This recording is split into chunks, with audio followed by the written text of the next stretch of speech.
है। तो वहीं उत्तराखंड की सीमाओं पर भी भारतीय सेना मुस्तैदी से तैनात है। कहीं ना कहीं बॉर्डर पर रह रहे लोगों के लिए भी इस तनातनी के बीच काफी दिक्कतों का सामना करना पड़ रहा है। नेपाल बॉर्डर को लेकर क्या क्या संधियां हो चुकी हैं और नेपाल किस तरह से भारत की सीमा से जुड़ा है, आइए इस पर एक रिपोर्ट आपको दिखाते हैं।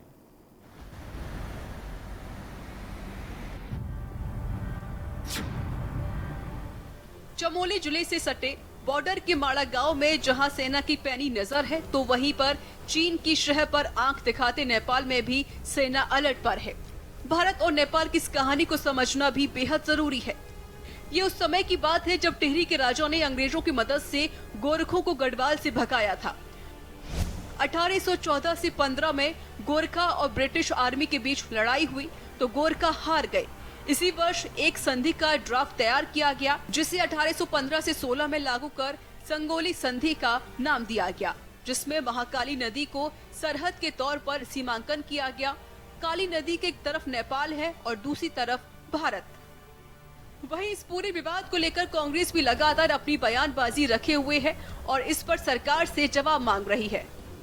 कांग्रेस प्रदेश अध्यक्ष प्रीतम सिंह ने केंद्र सरकार पर जमकर हमला बोला। प्रीतम सिंह ने कहा कि 56 इंच सीने की बात करने वाली सरकार के राज में चीन भारत की सीमाओं पर कब्जा कर रहा है, बावजूद इसके केंद्र सरकार चुप बैठी है। नेपाल भी जो है हमें आंख दिखाने का काम कर रहा है। श्रीलंका के अंदर चीन ने नेवल बेस तैयार कर दिया है। बांग्लादेश भी सीधे मुंह हमसे बात करने के लिए तैयार नहीं। देश के प्रधानमंत्री जी, नमस्ते ट्रंप कर लीजिए, तमाम राष्ट्राध्यक्षों के गले मिल लीजिए, लेकिन आज देश के जो हमारे मित्र राष्ट्र थे वो एक एक करके हमसे छिटक रहे हैं। उनके साथ संबंध हमारे मैत्रीपूर्ण होने चाहिए। इन संबंधों को बनाने की जिम्मेदारी किसकी है? इन संबंधों को बनाने की जिम्मेदारी केंद्र में बैठी हुई मोदी सरकार की है। सिंगोली संधि 19वीं सदी के शुरुआती दौर में ब्रिटिश ईस्ट इंडिया कंपनी और नेपाल के मध्य हुई थी। यह संधि 4 मार्च 1816 ईस्वी को हुई। इसके साथ ही ब्रिटेन और अपनी सैन्य सेवाओं में गोरखाओं की नियुक्ति का भी अधिकार मिल गया। 1816 ईस्वी में हुई संधि के मसौदे पर नेपाल की ओर से राजगुरु गजराज मिश्र और अंग्रेजों की ओर से लेफ्टिनेंट कर्नल पेरिस ब्रैडिशो ने दस्तखत किए थे। जिस काली नदी को सरहद बनाया गया उससे लेकर विवाद नहीं है, विवाद उसके 3 उद्गम स्थलों से उपजा है। काली नदी जो मैदानी इलाकों में आकर शारदा के नाम से जानी जाती है, उसके 3 उद्गम स्थल हैं, काला पानी, लिम्पियाधुरा और लिपुलेख। तीनों स्थानों से जो जल धाराएं निकली, उन तीनों के संगम स्थल से काली नदी का उदय हुआ। नेपाल का दावा है कि लिम्पियाधुरा और काला पानी उसका है, लेकिन इस संधि में ऐसा कुछ भी नहीं है। ये सारे विवाद तब से ज्यादा शुरू हुए जब पुष्प दहल कमल प्रचंड नेपाल के प्रधानमंत्री बने थे।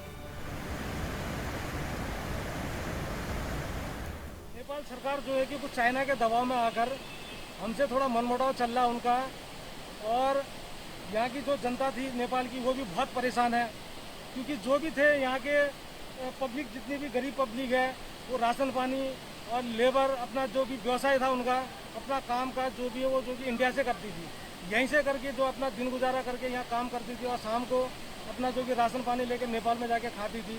और उनकी गरीबों की आर्थिक स्थिति इस समय इतनी वैज्ञानिक जो है कि मुश्किल में पड़ी है कि बेचारे को एक वक्त का रोटी खाना मुश्किल थी। हमारा रोजगार ऐसा ये कटाई था, बुनाई था, ऐसा ही हम अपने कारोबार काम करती था। कारोबार काम कर से ये काम हमारे अब के साथ छूट गया। कोई बात नहीं, हमको उतना भी वो नहीं है कि चिंता कि ये होने चाहिए काम। हम तो ऐसा सोच रहे हैं कि हमारे जो भाई बंद सब बचेगा तो दूसरा साल हमको रोजगार पक्का मिलेगा। सरकार हमको दे रही है रोजगार, पर ऐसा है कि सभी लोग बचने चाहिए। पहला बचेंगे तो हमको भी खुश है, कुछ भाई बंद तो कुछ होगा तो हमको भी कुछ फायदा नहीं।